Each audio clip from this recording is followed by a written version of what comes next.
Welcome to Shadi Walagar Part 6. कसं वाटते?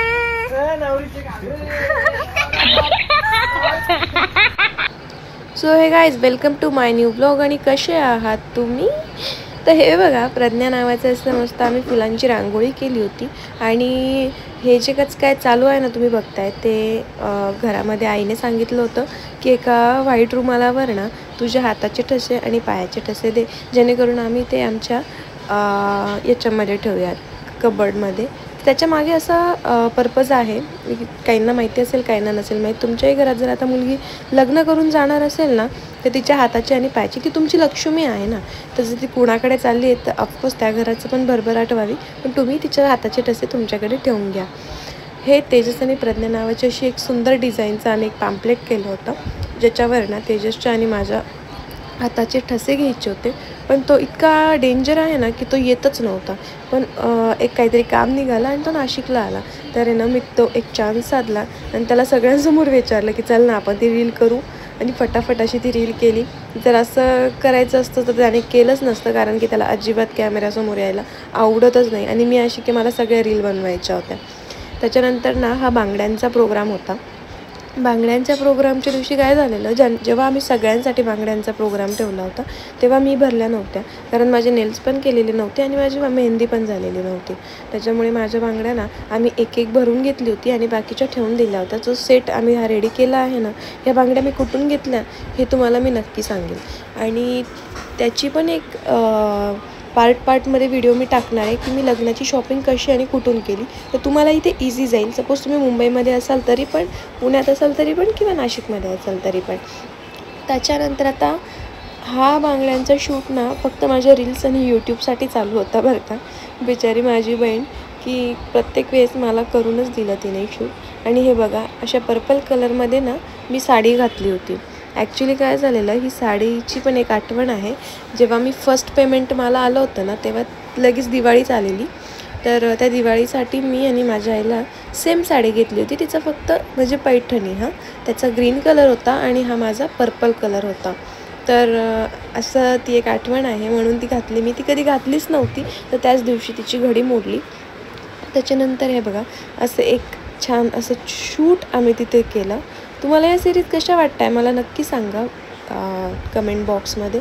आवडत असतील तरी आणि काही आवडत नसतील तरीही सांगा. त्याचप्रमाणे ह्या सिरीज पूर्ण नक्की बघा, कारण की आहे ना DJ नाईटची फुल धमाल तुम्हाला बघायला मिळणार आहे. साखरपुडा कसा झाला, काय झाला तेही तुम्हाला बघायला मिळेल, तर त्याची पण व्हिडिओ येणार आहे. तर ना कार्यालयात जाताना हे असं औक्षण करत असतात, तर तुमच्याकडे पण करतात का ते पण मला सांगा. ही माझी आई आहे. काही फॅमिली मेंबर्स जे आहेत ते आपल्या फॅमिलीला माहिती आहेत, यूट्यूब फॅमिलीला, पण ज्यांना नाही माहिती त्यांना आता पूर्ण फॅमिली बघायला मिळणार आहे. ही माझी काकू आहे. तर असं काय असतं ना की घरातली मोठी मुलगी जेव्हा असते ना, तेव्हा काही ठिकाणी रडू येत असून सुद्धा रडता येत नाही, कारण की आपण रडलो तर आपल्या घरचे पण रडणार आहे. ऑलरेडी आम्हाला घरात इतका उशीर झाला होता की इतके वेध लागले होते की आपल्या आधी जर नवरदेवाकडचे पोचले तर प्रॉब्लेम नको म्हणून. ही माझी मामी आहे, हिला तर सगळे ओळखतातच की ब्राईड टू बीमध्ये बघा हिने मला उचललं होतं, तुम्ही बघितलंच असेल. त्याप्रमाणे आणि मला देवाच्या कृपेने ना सगळ्या माम्या इतक्या चांगल्या मिळाल्या आहेत ना की म्हणजे असं वाटतच नाही. त्या पोरीसारखंच त्यांच्या मुलींसारखं आम्हाला वागवतात प्रत्येकालाच. ही वहिनी आहे म्हणजे लग्नाच्या वेळेस जो खंबीर पाठिंबा एक असतो ना घरातला सदस्य, कधीही असो, रात्री 12 वाजता असतो, सकाळी 7 वाजता असतो, का दुपारी भर उन्हात 3 वाजता असो, ही बाई ना कधीच कोणत्या गोष्टीला नाही म्हटली नाही आहे की हां मी जर म्हटलं ना वहिनी चला हे करायचं आहे, सगळी शॉपिंग आम्ही पायी फिरून कसं आहे, एक कोणतरी असं असतं की ज्याचा आपल्याला आधार असतो. आणि या बघा, आमच्या घरातल्या उत्साही मूर्ती आहेत सगळ्या. सोनू असेल या असतील, अजून पण पोरी आहेत, पण आता कसं झालं ना, त्या मोठ्या झाल्या, त्यांचं लग्न झालं, त्यांना पोरं झाले, त्याच्यामुळे आपण त्यांना आता म्हणू शकत नाही सारखं या म्हणून. आणि त्यांच्या मुलांमुळे त्यांना जमतही नाही यायला खरं तर, पण येणार, तुम्हाला सगळ्यांना बघायला मिळणार. आणि हे बघा, अशी साडी फ्लॉन्ट करत मी निघाले आहे. आणि हे जे आहे ना, हे रील्ससाठी चालू होतं बरं सगळं. आणि असं साऊथ इंडियन स्टाईल गजरा मी लावला होता. गाडी डेकोरेट करायची होती, पण इतकं ऊन होतं, इतकी घाई होती ना की जाऊ द्या म्हटलं, कशाला आता, मुलाकडचे तर जी गाडी आणणार आहे ते तर डेकोरेट करतीलच ना. असं नारळ बिरळ मग आम्ही मस्त फोडलं भाऊने आमच्या.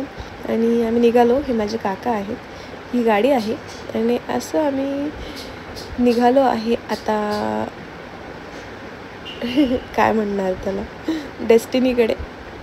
असं छानसा बाय करत आम्ही निघालो. हे बघा इतकं सामान भरलेलं होतं ना की बिचारी अश्विनी स्वतःच्या मांडीवर सगळं घेऊन बसली होती. पोरी कधीच कोणत्या गोष्टीला नाही म्हणत नाही.